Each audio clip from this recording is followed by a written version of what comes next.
Playing on a high sense is difficult, but if mastered can make you a mechanical demon. Today we're diving into the world of high sensitivity settings in Fortnite and how to master them for ultimate precision and speed. But just before we start, 99% of you guys watching aren't subscribed, and I hate to bring it up, but I've had enough of seeing so many of you missing out on the future content which could help you go pro. So if you do find today's video helpful, please hit that sub button. Okay, first off, I'm going to show you how to find your perfect fast sensitivity. Now, normally I'll play an 8.8 sensitivity, but when I'm going for clips or trying to be fast in general, I'll usually bump it up between 10 and 15.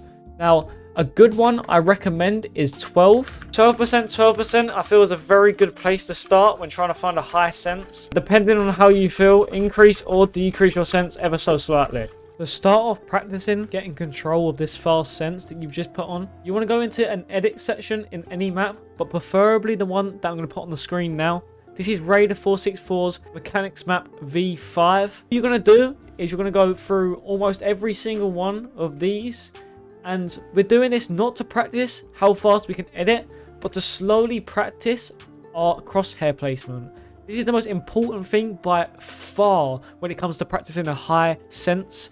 So make sure you do this and listen to everything I'm saying. So let's say for this edit course here, what you want to do is keep your crosshair as close as possible to each tile when editing it. For example, instead of doing this, you want to just keep the edit nice and close and tight like this. So no more over flick, just nice like that.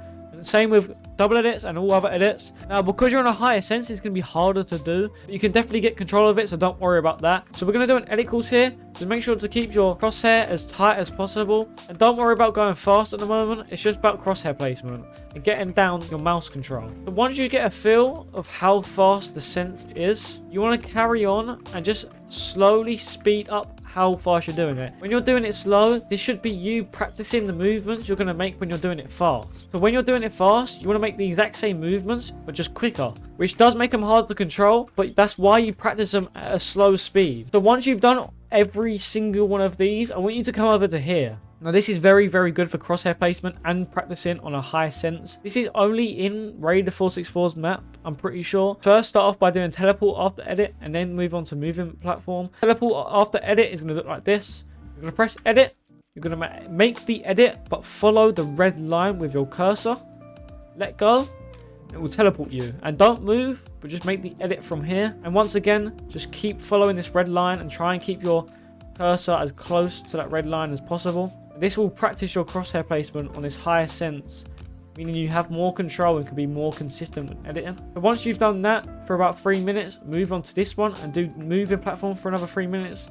What you want to do is stand on the platform. It'll move you from left to right, over and over, and you've got to try and make the edit whilst it's moving you. Now, this is a tiny bit easier. It's still great to try and keep your crosshair under control. But this doesn't mean you have to go slow. You can still go decently fast. Just making sure that your crosshair's under control and you're not just flicking and hoping that you're making the edit. I'm moving on to the second thing I want to talk you through.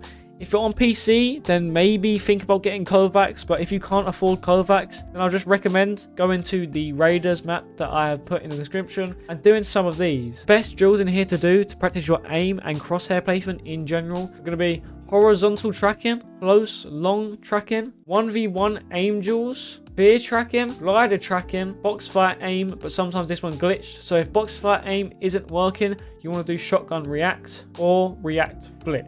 Now I'm going to show you horizontal tracking. As you can see here, you can change your position and how far away you are. So this will put you further back, or back to the front. What you want to do is track. Just try and hit this dummy as much as you can. This will help your ADS aim, which is good for longer ranges. Getting those early beams and advantage damage on your opponent. Reaction flick. This is great for learning the mouse control on your new sensitivity, especially if it's a faster sensitivity, and especially if you want to get good at editing and shotgun aim. So moving on, the next part we're going to be using is comp section in the Raider 464 map, and the bit we're going to be using is edit training. Now this is a lot like the thing I showed you earlier, where it will move you left to right and you got to edit, but this one will teleport you at the same time, and you can also choose what edits you want to do. Make sure you have it on moving, but here just do for a tiny bit or replace it for the other one. Just do some edits. This is a lot harder than the other one, just to let you know. But it's a lot better for practice. The last two things we're going to do in the com part is going to be peak training and piece rebuild. Peak training is the very, very best thing you can do when trying to practice in general at Fortnite, but especially on a high sense. So for all the sections in the map, that's all. But we're also going to do another thing in the free build section. I mentioned this in almost every video when it comes to editing fast or even learning in general for Fortnite. But what you're going to want to do is you're going to want to go into a free build map that has a speed changer. And you're going to want to bump it up to the max and just edit as fast as you can on the max speed. Now this will be very, very difficult, especially on your new sense, but it will definitely increase your editing speed by a ton. Just make sure you do it for a long time before switching back to normal. This is by far the thing that increased my editing speed the most, because when you go back to normal, it feels like slow motion, which then allows your brain to take a little bit more time to calculate what you're going to do next in the free build. But when doing this, you don't want to just do random edits. You want to do a series of edits each time. So say I'm doing triple edits, I just want to do triple edit, and just keep, even if you hit the wall, it's fine. Just keep trying, keep practicing. Eventually you'll get one, and then you can go for 2, and then you can go for 3, which even I can't do at the moment. I recommend this to literally everyone that asks me questions about how I get my mechanics so fast.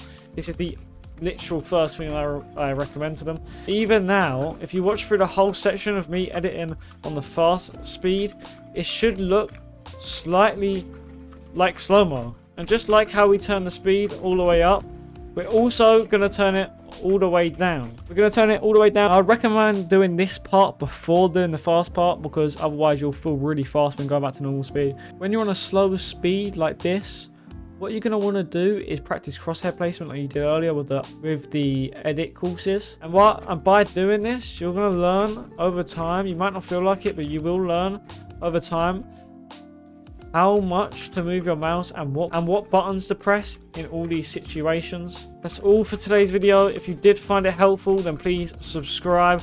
We need to hit 2K subscribers by the end of this year. Also leave a comment of what you'd like to see next, and I'll definitely turn it into a video. Thank you all for watching, and goodbye.